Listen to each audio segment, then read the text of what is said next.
Welcome to the Doubles Only Tennis Podcast, where you learn the best doubles strategies to improve your game and win more matches. I'm your host, Will Bocek. This podcast, my website, and my weekly newsletter all focus on the goal of better understanding the sport of doubles and helping players like you improve faster through actionable advice that you can use in your very next match. My goal is to provide the best doubles strategy resources in the world.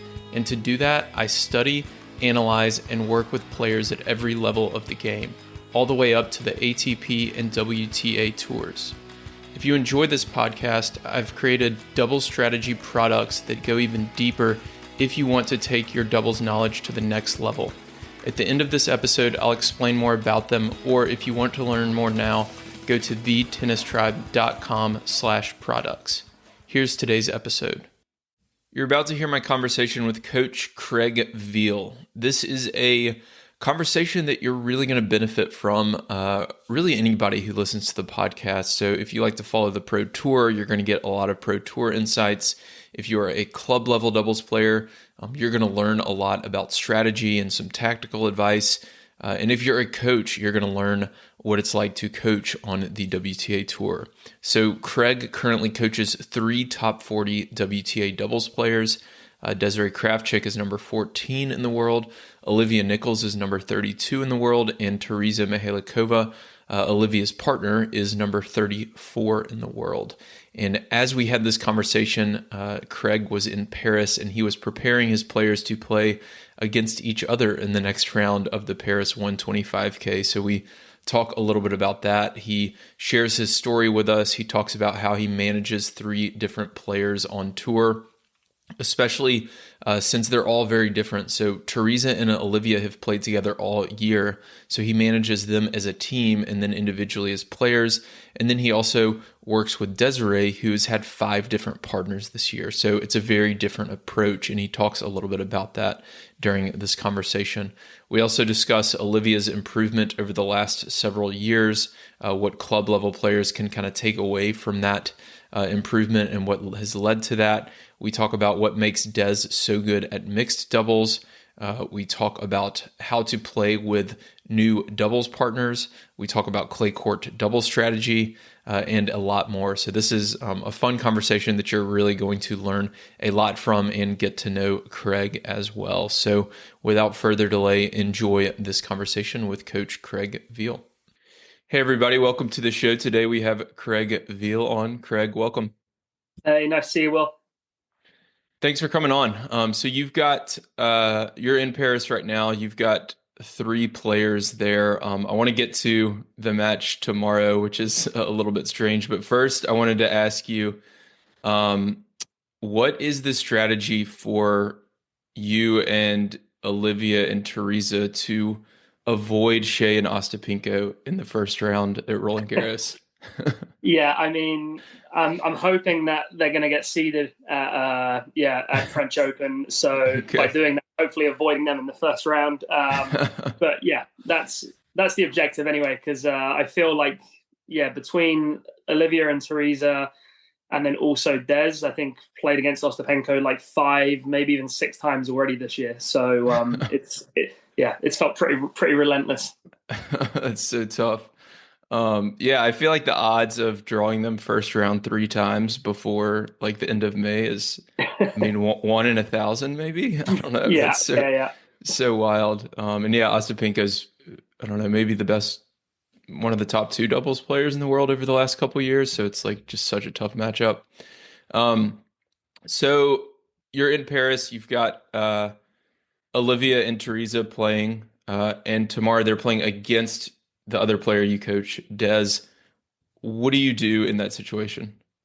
If anyone that I coach, if they ever play each other, the situation for that match is that I don't coach anybody, but then I kind of just have a conversation with them all about, would they rather me be there and just watch the match from a distance, or is it better for me just not to be there at all? So that would just be a quick conversation to see what everyone's preference is for tomorrow. I've had it before where I've sat and watched a match, and I've liked doing it that way. But I've also had matches that I've sat and watched, and I've hated being sat there watching. So I kind of leave it up to them to decide what they want really. Okay. Have you had that conversation yet? No, not yet. No, we're going for dinner in a little while. So yeah, we'll Okay. have a chat with them. Okay. What do you think they're gonna say for tomorrow? They'll probably all say the same thing, which is don't mind. They'll all say I don't mind. I don't care. Yeah, exactly. And I think to be honest, tomorrow I'll probably go and watch that match.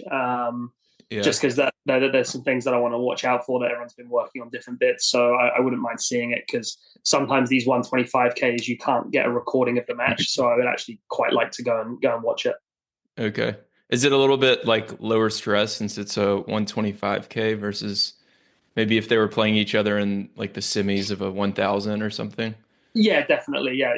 Okay. It's definitely a bit lower stress. And yeah, it feels a little bit more low key. So it's a lot easier for me to go there and watch. Yeah. So I want to talk more about the season, but first, share with us how you got started coaching on the doubles tour. So I first started coaching when I was 17. So I first started coaching when I was 17, working at an academy, doing all sorts of coaching, mini tennis, beginner adults, a really wide range of different levels and ages. And over the years, I kind of was coaching quite a few good young juniors who I started coaching when they were 8 or 9, and then I just stayed with them for sort of 10 years until they got to the end of juniors. And my transition from that was naturally kind of going into working with a few pro players. And actually, I got started in the doubles, in the kind of double side of things through Erin Routliffe. So she was coming to play qualifying at Wimbledon back in 2018. And my friend was coaching her from a distance in New Zealand, and he just asked me to go and watch and give some feedback on the match. So I went there and watched her, and she was playing with Alexa Guaracci at the time. So I went and watched them play, took a load of notes, gave them some stats and some numbers from their match that I felt were important, and they really liked the feedback. So they just asked me to come back for a few more matches through that time. And then through that experience, got to know Alexa really well, and Alexa ended up asking me to work with her. And so I started working with her in 2018. Okay, awesome. Yeah, I feel like most of the coaches get started just through a connection like that. Would you agree with that? Just like somebody you know? Yeah, I mean, I was during that time when I first met them. There was a boy that I was coaching who was playing junior Wimbledon, so I was in and around the grass season anyway. And then it was just that I had like an afternoon. I had an afternoon free where he wasn't playing, and I said, "Yeah, I'll go along and watch," sort of thing. And yeah, and that was kind of how that started. And the first probably 6 months that I was helping Alexa out, it was all remote stuff because she was ranked maybe 120, 110 in doubles at that time. And, the prize money that these guys are making at that level, it's they can't afford to have a coach traveling with them. So I was doing a lot of remote work with Alexa, and I had 2 or 3 other players that I was working with. And then gradually her ranking kind of gradually got higher and higher and higher to the point where I was able to go on the road with her quite a lot. Okay. And how'd you get started in coaching in general? I assume you played tennis as a junior and just kind of fell in love with it, or? Yeah, I played tennis as a junior. And then when I was 16, 17, I was playing a bit, but I've always kind of liked coaching. I've always liked the idea of coaching. And I was living in London at the time. I'm not from London, but I was living there at the time at this academy where I was playing as well. And basically I decided I wanted to stay living in London. And my parents said, well, if you want to stay up in London, you've got to find a way to pay for it. And that's how I got into coaching, basically, was to start paying for myself to live in London. And then I really fell in love with coaching. I love it. It's, I can't imagine doing anything different, to be honest, at the moment. What aspect of coaching do you love so much? I like the person aspect. I really, I would say that my take on it is I coach people first, and then the tennis comes secondary. So I really like coaching people. And a lot of the way that I work is based on that. So it's not just about, forehands, backhands, tennis. It's kind of a more holistic approach to people in general. And that's the big thing that I really enjoy. I'm fortunate that pretty much every coaching relationship that I've had has been a very long-term relationship. Alexa I was with for almost 6 years. Des I've coached on and off for almost 5 years now. Liv's been 3 or 4 years. I was coaching a male player called Arthur Ferry. I was with him for 10 years. So yeah, I've always had quite long-term coach relationships, and that's kind of how I like to work. Well, what does that coaching the person look like? Do you have like a kind of framework for that? Yeah, I have like a framework that I work with, and a lot of it's about like I'm trying to understand where they're at just in their life as well, like away from tennis. So I like to kind of dig into that a little bit, and then you know my feeling is that the more someone is in a better space away from the court, the more likely that they're going to be able to perform on the court, because most of these players that you're working with, they're very, very good at playing tennis. So can you get them to perform on a more consistent basis? Can you get them to perform at a slightly higher level year on year? And a lot of the time that's not going to be through hitting a forehand better or a serve better. It's going to be, can they bring themselves to the right level on the court more frequently and over again? So what about if, like, as you're saying that makes perfect sense to me, and I'm thinking about like a lot of listeners here, club level players, and let's say like they are having maybe not the best time in their life, or just had a bad day or something, and they do have a match, or there are like techniques or strategies they can use to still perform at a consistent basis, or like to kind of reset and block out some of that personal stuff? Yeah, I mean, I think the big one that we always talk about is like you're a performer before you're a player. So a bit like an actor, for example, when they go on stage every night, they're going to give a performance, and when you play a tennis match, it's the same thing. It's, you have to separate who, like, yourself as a person away from tennis from the person who's playing a match. And the first thing is, what's the energy that you're bringing to the court? And sometimes when you're in a bad space yourself, the best thing you can do is just be a great partner for the other person. So rather than worrying about yourself so much, can you actually just really focus on your partner, and how can I lift them up? How can I make them be the best player that they can be on that day? That's one thing that I feel like can help people. When they're in a bad headspace themselves, you can get really in your own head about things. So actually, sometimes focusing on something external that you might be able to influence can be a really helpful thing.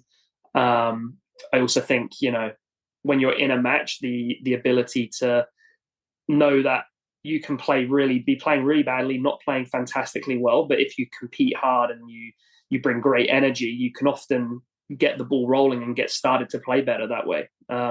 Yeah, I think it's different the way that I work. If I was working with somebody, for example, just on a 2-week basis, going to a tournament, versus someone that I'm going to be in a coaching relationship with for a long time, I'm going to approach that very differently. You're probably not going to get into that stuff as much. You're going to talk probably a little bit more about things that you can tackle in the short term, Sure. which is strategy, being physically prepared to play, being as well prepared for one individual match as you can be, versus Sure. working with someone for a long time. It's very different.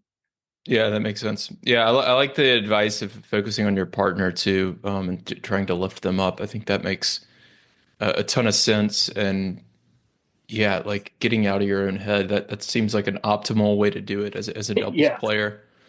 Um, so talk a little bit about this part of the season. We're in the middle of clay season, the French Open coming up. Do you like this part of the season? How does it compare to kind of the rest of the year? Yeah, I mean, I like this time of year for the simple fact that it's in Europe, and I live in London, and it just means that I'm not so far away from home. I've got 2 small children, so sometimes in between tournaments, if there's 2 or 3 days where I can get home, I'll sometimes go home to see them. So I like that aspect of it for me on a personal level. I also like the clay. I quite like the clay generally. I've players that I've coached in the past have a fairly good record at Roland Garros, and yeah, I've just always quite enjoyed it. I wouldn't say I love Roland Garros as a tournament to work at. They make it quite difficult at times for doubles people and for coaches. It's not the easiest place to work at, but I've got some good memories there, which I think is why I quite like the clay season. Is there anything like strategy tips or tactics that work better on clay than other surfaces? Yeah, I mean, I think on the clay, I mean, on the clay for me, like two back as a return option, all of a Mm. sudden becomes really effective. Especially if you've got two players who've got great ground strokes. They can really neutralize the serving team, get into a lot of points. And it's not easy to poach and put balls away when you're playing against a team that are playing two back. I think at the very top level in men's doubles, it's maybe a bit easier because they're taller, they get closer to the net, so they have more angles to finish the ball off the court. But probably at the club level and stuff, players aren't getting as close to the net, so to put the ball away to the side of the court is a little bit more difficult. So I think playing two back on the clay, if you're playing a very good serving team or a good net team, it's a good way to neutralize their strengths. I also think as well, like if you're someone who's got a really strong kick serve, it can be really effective on a clay court.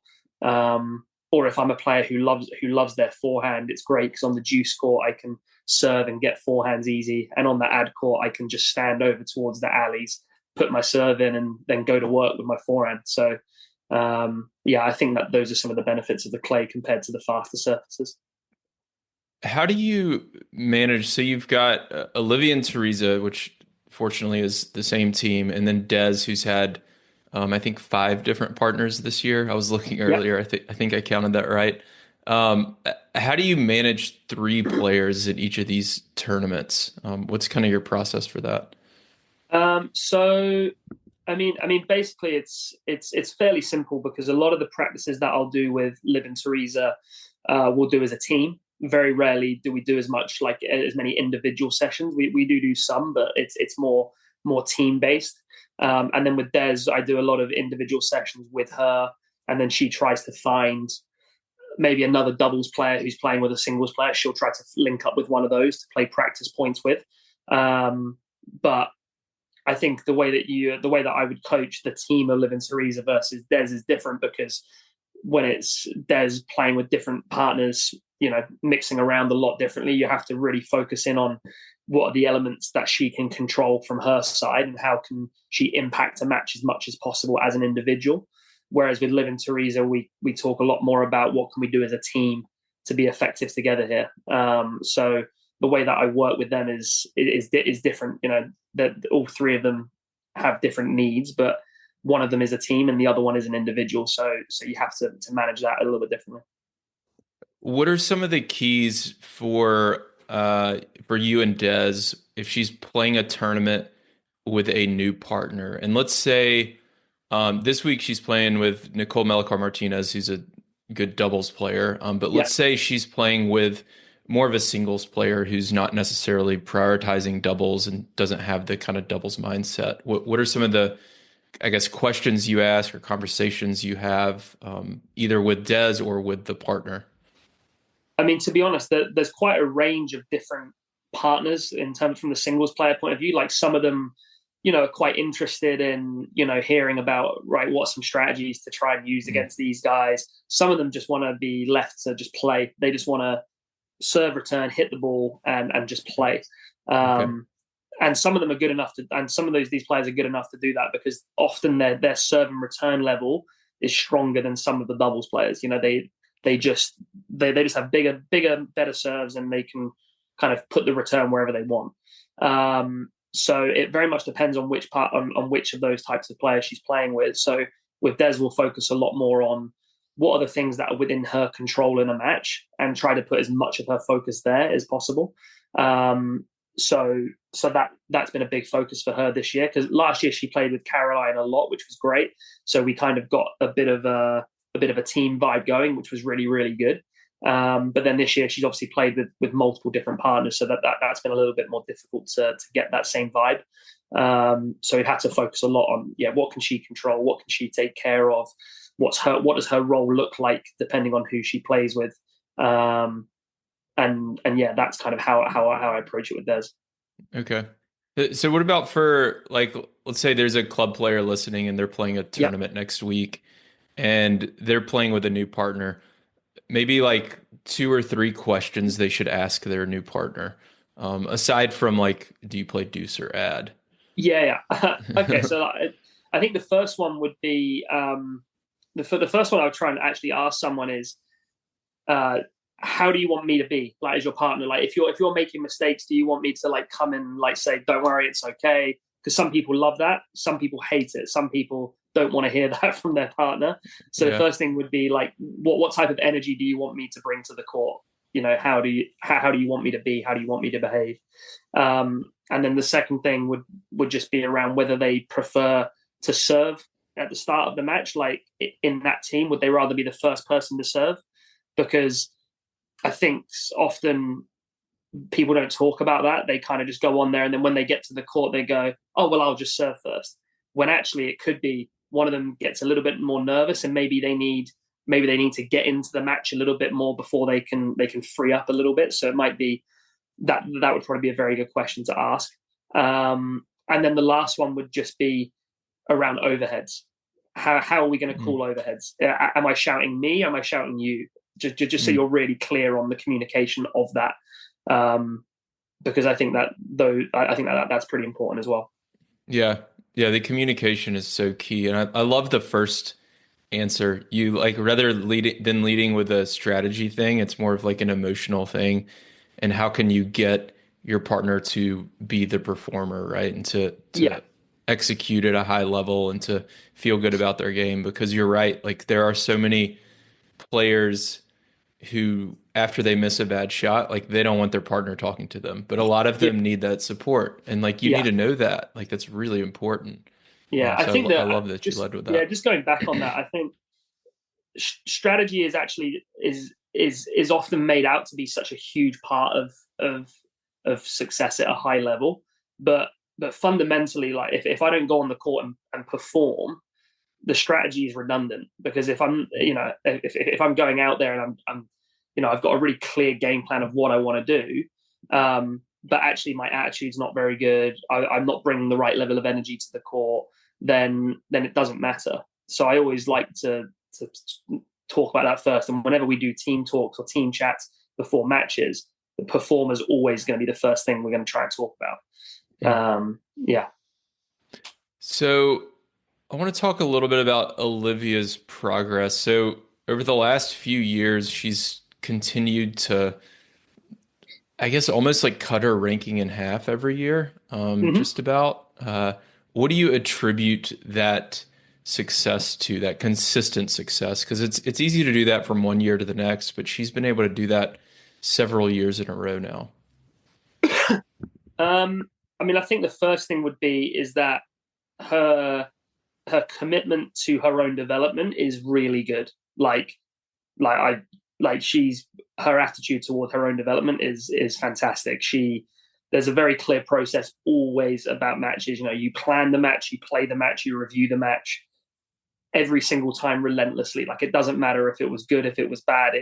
It's relentless of just that cycle of reviewing and looking for improvement. Um, it's very simple, but it's really hard to do that over and over and over again. And I would say that is probably the biggest thing from her point of view that she can influence, is that her attitude towards learning over and over again is really good. So that's that. And then I would say this, the second thing is, she is always, she's always had a pretty good support team. Her coach back home, Tom, who she works with at university, is fantastic and is great with her, and she's always been able to rely on him for like feedback on video and things like that, and he's great. And then she's also benefited over the years from, as a federation, the LTA do support doubles quite a lot.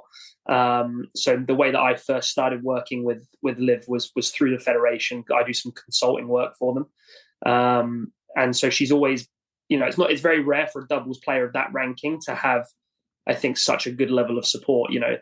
Until you're ranked probably inside the top 50, it's very difficult to probably pay a coach to come and help you. Hmm. Whereas Liv's been able to access that. She's had the support for quite a long time. So that would be, I think, the two key parts of it. And then from a game perspective, her game has just developed year on year in multiple different ways. You know, she's always been a really good service partner. She's always had great skills in that department. But, you know, when I first started working with her, probably 4 years ago, she used to just hit her backhand over and over again and wouldn't really hunt her forehand. And it took quite a long time to get her to really believe and buy into the fact that her forehand is the weapon. If she positions herself right and unloads on it, her forehand's really high quality. And it's something that I find quite common with a lot of players. You know, they've grown up with this idea, especially in the female game. They've got a great backhand, but a weak forehand. And it's really, really common. And I think what a lot of them don't realize is that by taking the forehand in the ad court more frequently as a right-hander, it's so much more effective than just hitting backhands again and again. Even if you've got a great backhand, it's so much more difficult for the opposing net player to poach the forehand.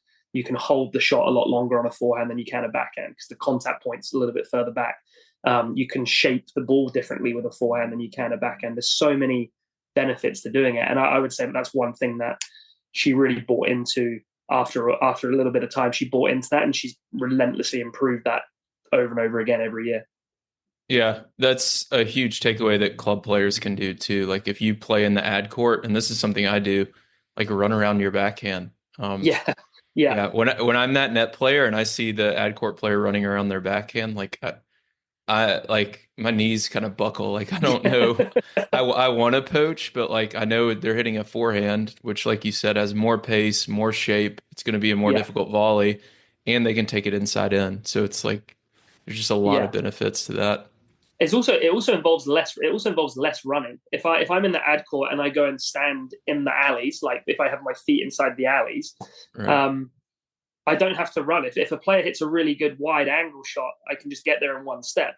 Whereas actually, if the opposing team start hitting the ball through the middle, that's great news because it means I'm still hitting my forehand and my partner might be able to get some touches on a volley now. Mm-hmm. So yeah, if you want to do less running as a club doubles player in the ad court, just stand in the alleys. Yeah, and your partner can hug middle more.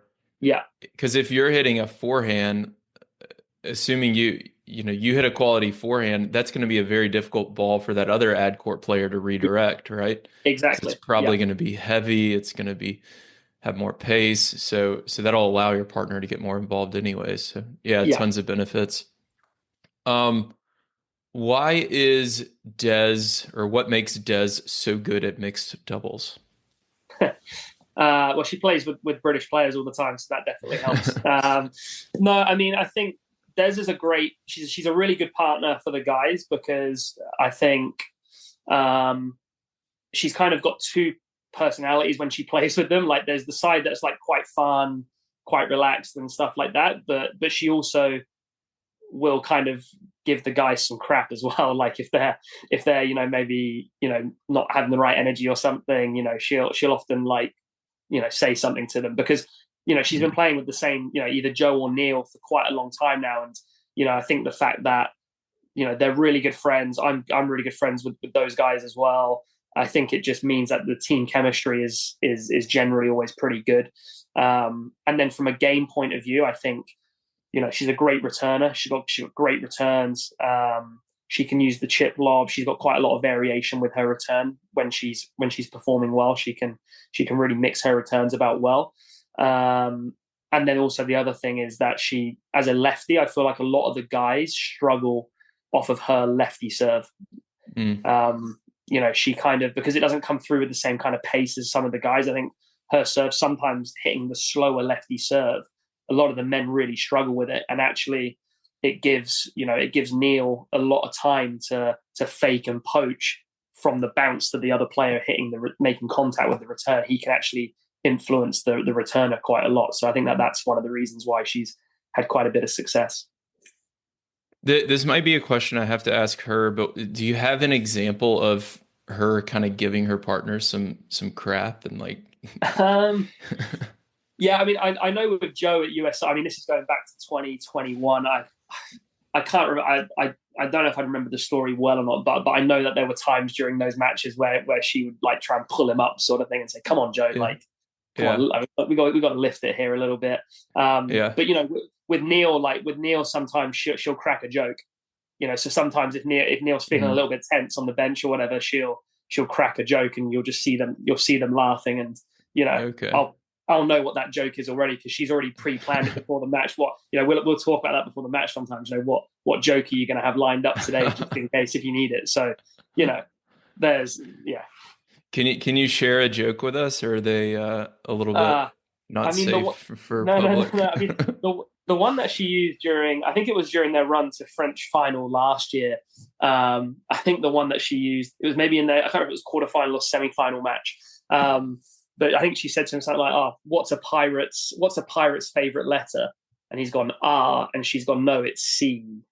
So, and you can just see them chuckling like so just like dumb cheesy jokes. Yeah, exactly. Like it's dumb. I like it. Dumb dad jokes, which probably is my influence as well, because that's what I spend a lot of my time doing as a dad as well. So yeah, that's good. I like that a lot. So the last couple questions here. If I were to ask, and you can answer this, I guess however you like one of for one player, or I'm sorry, for one for each player, or just as a whole. Yeah. So if I were to ask Olivia, Teresa, and Des, what makes Craig a good tennis coach, what would they say? That's a good question. I'm not sure on that. I think I think it's different for each of them. Like with Des, it's a bit different because we've both probably like grown together at certain times during her career. Because when I first started working with her, I'd maybe been coaching at like more like a tour level for maybe 2 years, 3 years. I hadn't been doing it as long. So when I first started with Des, it probably would have been more so around like the insights that I would bring to a game, because I'm pretty heavy on the stats and stuff. I'll tag matches and do things like that. So I think for Des, that would have been what she would have said at the start of our probably coaching when I first started working with her. And then for Teresa, I know that like she likes the way that I coach during matches. I think I have quite a good influence on her in matches. I think I have quite a good read on when are the moments where I need to be more like assertive and louder and more vocal and have more presence as a coach, and when are the moments where I just need to remind her like, you're doing fine, like be very calm, be very relaxed. So that's probably it for those two. And then for Liv, it would probably be, I would say, more like the experiences that I've had over the last 7 or 8 years now. I've built up quite a lot of experience at tournaments at this level. Had lots of different experiences in different scenarios, Grand Slam finals to like playing the first round of 60Ks, 25Ks. I've got quite a broad experience of professional tennis. And yeah, probably just the experience for her has probably helped her when she's playing. She played Rome. This is the first time she's played Rome and Madrid this year. So even little things like me knowing where everything is, and she doesn't feel quite like such a rookie sort of thing. She kind of feels a bit more comfortable in the environment. So maybe that's what they would say. I don't know. You'd have to ask them, but those are maybe the different things that they would say. Yeah, I'll ask him at some point, but that's good. So last topic here. I want to talk about just kind of doubles in general and how we can make it more popular. I'm going to ask this a little bit differently than I normally do, though. So you're in the clay swing. You talked a little bit earlier about how the French Open makes it a little bit hard for doubles coaches to work at and doesn't necessarily prioritize doubles as much. How does the kind of clay swing, European swing compare in terms of like doubles crowds, how the tournaments are promoting them to the rest of the season, and what tournaments do you feel like do a good job and we can kind of take away from those and implement that across the rest of the tour? Answer that however you'd like. I know that was a lot.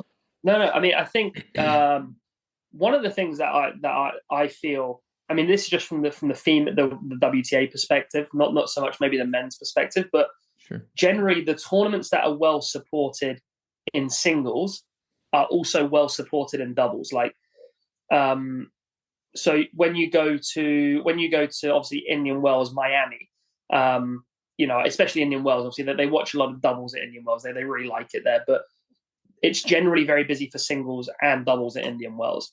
Then you go to Miami, it's really, really busy for singles, and it's still generally very busy for doubles.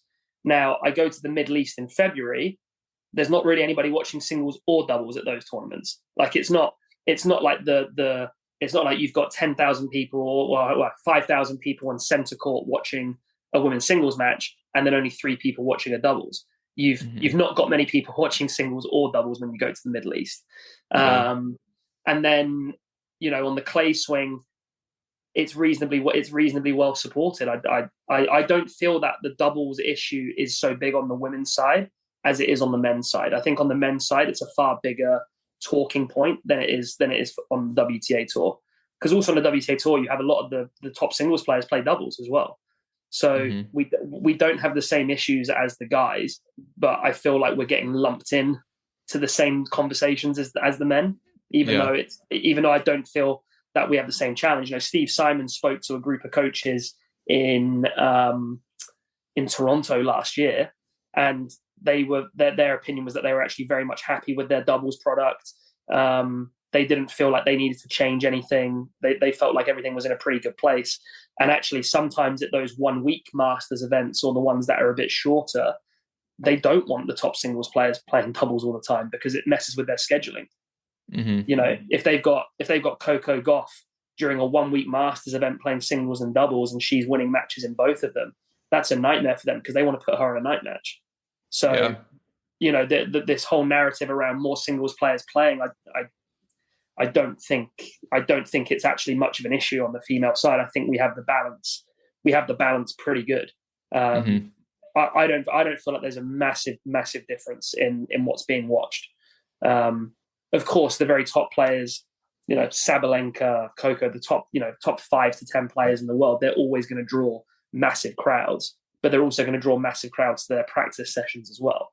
But, you go and watch 2 girls or 2 guys ranked 50, 60 in the world playing, they're not pulling in much of a bigger crowd than if you put doubles players on a court. Yeah. I don't think the narrative is that accurate at the moment around what's being pushed out about people don't watch doubles. I think I think one issue that we run into is the a lot of the images you might see like going around Instagram and Twitter are the like semi-final matches at the US Open or something when it's on Louis Armstrong and there's not many people there and it's like an empty stadium. And I think that is I don't know, kind of cherry picking, first of all, like, because that's not a good sample of like the general doubles tour, but it's also a problem of just promotion for me at the tournaments. So like, when people buy a US Open semifinal day ticket, like how many of them actually know that the doubles is happening on Louis Armstrong? Like they're probably just going into Ash and not even thinking about it. So if the US Open could promote the doubles a bit more, or and not to pick on them, like all of the majors and even the 1,000 level events around that kind of semifinal and final day could help. Yeah, no, I think the way that it's tricky because like you say, they definitely cherry pick certain pictures that show the doubles in that light. But if we were all being really adamant about doing that for singles, we could probably do that for singles as well. Like, how many times have I been at a Masters 1000 somewhere, and you've got 2 singles players, and it's a 7:00 match in the evening, and there's not that many people watching. I think that there's multiple occasions where I've also seen that as a coach as well. I think I do think for the guys, it's a very different challenge than what we have, because I think a lot of the stuff that I see around this discussion is very based on the men's doubles game. I don't think a lot of the stuff is as true for the women's. I mean, you've only got to look at the Irani Paolini doubles match in Rome. Like it's wild. I mean, Caroline and Des played them in the semis of Rome last year on centre court, and it was it was like being in a slam final. Like it was deafening, the noise in there. You know, I know when Des and Alexa they played Coco and Katie McNally in Cincinnati maybe 4 years ago, and it was standing room only, and there were people queuing up to get in. So, and that was a first round match. It's a first round doubles match, and people are queuing to get in. So, you know, I think you can shape the narrative whichever way you want to do it. I just think because there's so many more people that are singles based and more people that want to push that, it comes out a lot more. Yeah. So last comment, and I'll give you a chance to reply, and then we'll hop off here. So one thing somebody told me at Indian Wells, this was a coach on the men's side. They said that they thought one reason the men's doubles might be struggling a bit more than the women's is that on the men's doubles side, you can get into these tournaments with your singles ranking. Whereas on the women's side, like if Coco wants to keep playing, and of course she can get a wild card, but like, you know, Siniakova, for example, or Taylor Townsend, like if they want to keep playing doubles, they have to keep their doubles ranking up. Whereas like Andrei Rublev or whoever, like Dimitrov, whoever from the men's side, like they just have to have a high singles ranking and they can get in. Yeah, I mean, it's the entry procedures for the two tours are different. So, if I give you like if in a 16 draw on the women's side, you'll get 11 teams or 12 teams in on the advanced entry. Then there'll be 3 teams that will get in on site, which is the best of their singles or doubles ranking they can use on site. But in advanced, it's purely based on your doubles ranking. In advanced, it's only based on your doubles ranking. So, yeah, like the doubles players maybe have a bit more protection on the women's side in that once they get their ranking to a certain level, they know that they can get into tournaments. Whereas for the guys, you know, you've probably got to be inside the top 30-ish, I would say, for the men's to make sure you're getting in the Masters tournaments because the singles players can use their rankings. I think if the men move to the same system as the women, I think you would run into the problem that the singles guys just wouldn't bother playing. You know, I don't think they would. You know, I don't think changing the entry procedure is going to all of a sudden make Andrei Rublev think, right, I've got to play 10 doubles events this year to keep my doubles ranking. Because the only reason they're doing it is to get an extra match here or there. You know, whereas some of the girls that are playing singles and doubles, you know, the prize money on WTA tour is not as high as it is on the men's tour. So, okay, for Coco and those very top ones, the money doesn't matter. But, you know, for some of those slightly lower ranked singles players, they're earning a good amount of money by playing more doubles. You know, it probably covers their coaching costs and expenses for the year for some of those guys. So I think I think that there is the two tours are just so different. The two tours, the way that they're operated, the entry procedures, the nature of what players ranked at a certain ranking need on the men's tour versus the women's tour. You know, a guy ranked 35, 40 in the world in singles is making very different money to a female ranked around that ranking. So I think it's very different. Yeah. I love these conversations because I learn something new every time. Craig, thanks a ton for hopping on. And hopefully we can do it again at some point in the future. Sounds good. Great to see you all. Thank you for listening to this week's episode of the Doubles Only podcast. If you're interested in diving deeper into any topics I discuss, I've created doubles strategy products that allow me to bring you more podcasts and other doubles content without relying on paid ads. I have ebooks and courses that help you make better strategic decisions during matches and become the smartest player on the court. Go to thetennistribe.com/products to learn more. You can also join my free weekly doubles strategy newsletter that includes video lessons and more on our homepage. If you want to connect, you can find me on Instagram, Twitter, and Facebook, or email me directly, will@thetennistribe.com.